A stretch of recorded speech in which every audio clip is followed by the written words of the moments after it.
Amis de Congo France, bonjour et bonsoir. Merci parce que vous êtes tellement ébélés. Vous nous suivez à travers cette émission Actualité à la une, présentée par M. Didi Dipumba. Les lots sur la Bakambu tellement ébélés, où ils ont les Kanakats Yambo Cannabis au Congo.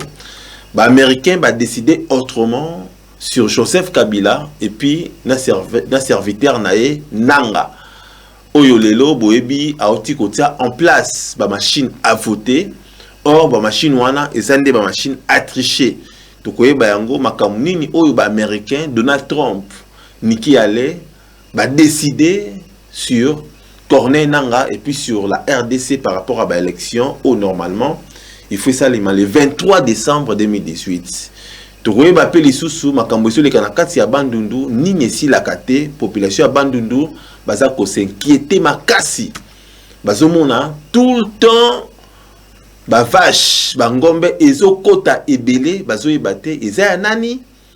Alors bangombe wana bakomi kusala sala bakaka par-ci par-là solo ekomi kubima makasi na kati ya Bandundu. Lelo Mozito akendaki ti na kati ya Kinshasa akutanaki na Bruno Tshibala waza premier ministre basola ki makambo nini to développer en na kati ya émission na biso Actualité à la une. Sans oublier Pape. Réaction à Pape makambo à lobby parce que boyebi que la fois passée dernièrement ça fait 2 jours que ba Congolais ba marchaki ebele na kati ya Rome na Italie. Alors Pape a décidé payer à passer moi en action. Action na ezanini to développer au cours de cette émission Actualité à la une. C'est M. Didi Dipumba to solara makambo tellement ebele et les karanakati ya mboka na biso Congo. États-Unis contre machine à voter. Nikki Haley, ambassadrice américaine na ONU, lelo na kati ya réunion na envoyé spécial ya Donald Trump bazalaki basolaki mingi sur RDC exprimant qui inquiétude na bango na kati ya Nations Unies sur ba élection ya le 23 décembre 2018 na calendrier ya Seni Oyo babimisaki après pression moulaï ya communauté internationale. États-Unis est clair. Toza contre machine à voter ya Nanga. Toza contre ma machine à voter ya Nanga wana eteza États-Unis mutazoloba. Pour tosengi seni et garantir ba élection crédible pour na kimia et sur la kati ya RDC. Baramoko baebi yango ke kimia eza na kati ya RDC te. Banani bazo seme kimia te. Banani bazo seme KO. Isa gouvernement ya Kabila. Isa ONU bazo seme KO. Alors, ba américain batindaki Nikki Haley, boyebi la fois passée Nikki Haley ayaki na kati ya Kinshasa, akendaki pe na Goma, même na Nord Kivu, ba solo la ki makasi na Kabila. Boyebi ba intérêt mingi ya communauté internationale, ils a bravé na kati ya Congo.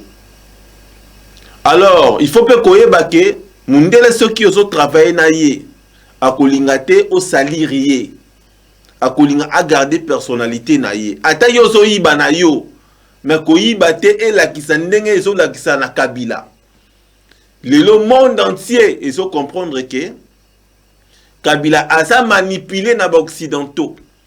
Alors ekomiko inquiété mukie ba américain ba lobi lisu ke non soki batiki Kabila acha machine à voter oyo Seni atie en service, il y a tricherie, il y a élection et que ça le 23 décembre, Moboule ko salema. Ba sengi Joseph Kabila a garantir ba peuple congolais pour na kimia ezonga a garantir bango élection crédible na kati ya Congo. Parce que na ndenge boso mone la Joseph Kabila azana besoin ya kotika pouvoir te.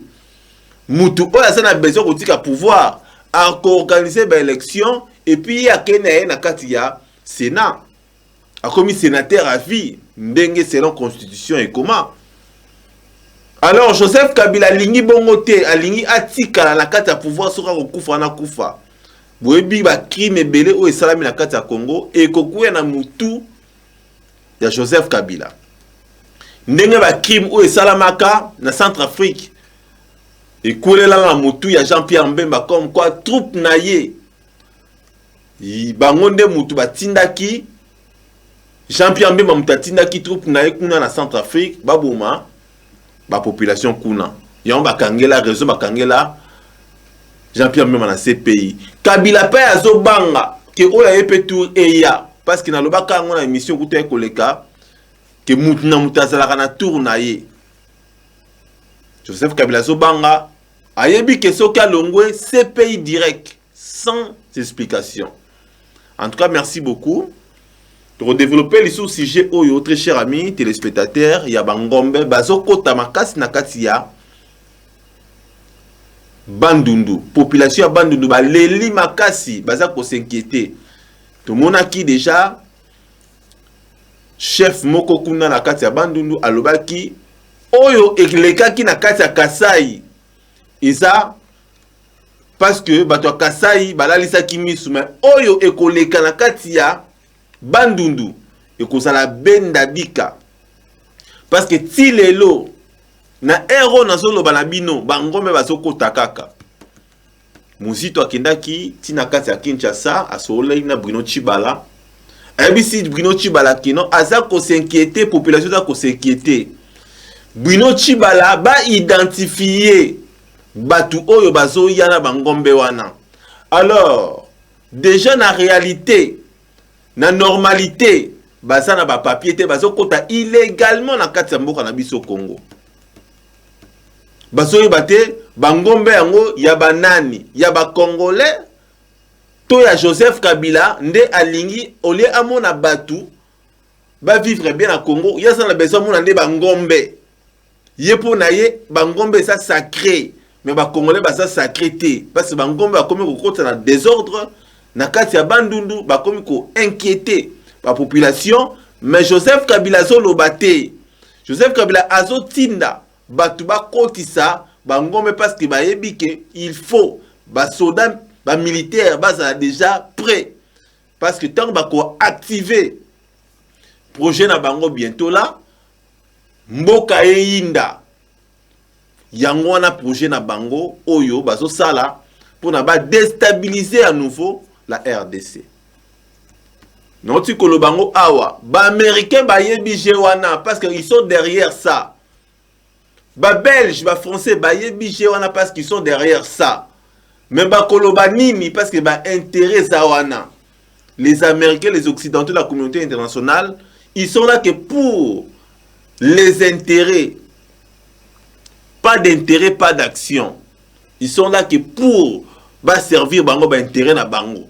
Ba intérêt na bango ezali Joseph Kabila tikala wana. Kolongwate tant que biso tonant to ebisiote. Toyi bananu. Alors, makambo basolo ba élection. Oui, élection il faut ça les mapona makambo sila na kati ya mboka pona kimia iso na kati ya mboka. Mais basala ba kenaka ba élection na ba occupante ba occupante parce que ba occupant bazawana ba ko tricher ba ko dribbler tande ba dribbla Etienne Tshisekedi en 2011. Qui pouvait croire que Joseph Kabila a kokaki koleka Etienne Tshisekedi en 2011? Personne. Mais bomona ki yango bimona meso que réalité et sengela ki bongo lilo toyebi sort ya Etienne Tshisekedi. Donc voilà, dossier eza bongo makambo ezo continuer toujours na kati ya Bandundu. Il faut boyeba ke ndenge baboma ki chef Kamwina Sapu na Kasai ndepe bakoboma mutu wana chef wana oyo apesi Rwandais wana mabele pona vache moko. Botala ndenge bandeko na biso bakomi koteka susu mabele. Bapesi bango pona 1 an. Sans mutaza na papier, sans mutaza na identité, sans mutaza na autorisation ya koteka bangombe. En tout cas, merci beaucoup très chers amis téléspectateurs. Tolobeli pe lisusu makambu o ya pape Papa Lobini ni très cher ami téléspectateur parce que mon aki ba congolais ndenge ba nek au marché, ba nek au yemba. Marche na kati à Rome. Pape asengi jeûne et prière le 23 février pour na RDC. Ba évêque ya France bazo compatir na mosengo. Bana RDC ya Italie ba dénoncer lisusu plan ya occupation oyo RDC eza victime na yango. Parti à Est et tondi na ba groupe armé parrainé na ba pays voisins na ba multinationaux oyo bazali sima na bango victime ya liboso peuple oyo ezo souffrir peuple oyo eza na souffrance na ye ezo sila te po ba massacre eza tellement ebele bana RDC ya Italie basengi na président actuel illégal ya RDC a démissionné a tika pouvoir. Pape alobi que le 23 décembre oyo jeûne et prière pour la RDC. Alors bandeko na biso oyo bakene na Italie basali marche ko sala marche eza mabete mais bazo senga Joseph Kabila alongo na pouvoir na malembe mutu oyo asa mili miel mutu oyo asa yoki elenga pouvoir akolongwa na ba marche te ba marche eza moko ya eloko oyo ekoki pe ko benga na dictateur ou la dictature. C'est bien la marche. Joseph Kabila a sa comprendre système oyo ye alingeli afa na mboka wana parce que faut koyeba yango Joseph Kabila azawana te démocratiquement mandat na ye tous les décès si là depuis 2016 le 19. Alors les autres commis le 12 février 2018. Le 13 février 2018, solution et zanini. Très cher ami téléspectateur. Alors, Pape Asengi Kaka, jeûne et prière et salima. Yango pe ko sauver Congo parce que la prière est une solution, très cher ami téléspectateur. Alors, merci beaucoup. Nanenge Bolanda Kibiso. Ngai eloko na le battant qui est journaliste, mais c'est Didi Dipumba, tant que mon pandi sango. Na souci à peuple na ngai pona bangonde baza ko souffrir na kati ya mboka pona occupation rwandaise et monani sikoyo lelo il faut bosa la contre batu o basolo bake occupation ezate na Congo.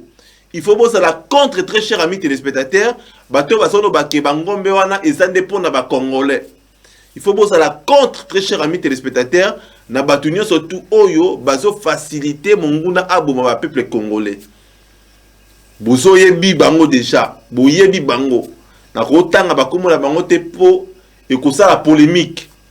Mais tika ngana bisabino ke mboka ya Congo e la libérer na mutu moko. Quand je dis mutu moko ça veut dire na mutu oya ko conscience. Oya koloba trop c'est trop. A telemi a silisipe likambo c'est possible pour tout le monde yango na Jeanne d'Arc tout le monde yango na France Charles de Gaulle tout le monde yango na Japon na Chine tout le monde yango na mamboka ebele o pezalaka occupé et pourquoi pas le Congo. Merci beaucoup, c'était M. Didi Dipumba to soli ba réalité ni surtout eleki na kati ya mboka vous allez connecter toujours na kati ya congofrance.com. Bon, on a différentes vidéos oyo et ça rapport na masolo ya Congo et puis maramusu soupe oyo et ça par rapport à la culture ya mboka na biso. Merci beaucoup et merci à JB Mamen à Studio M Jonathan. Merci à Missien Prince à Lyon Gaz na Gaz sans oublier Chimchimanga Mokonza Baluba et merci aussi à Missy un Prince à Lyon notre Tangaye depuis Londres. Oyo, to pesa mbote na musika. Au revoir. Happy Box TV, ça veut dire décodeur Oyo, ils ont la chaîne tout le monde entier, surtout en Afrique. Happy Box TV, plus de 400 chaînes. La télévision autrement.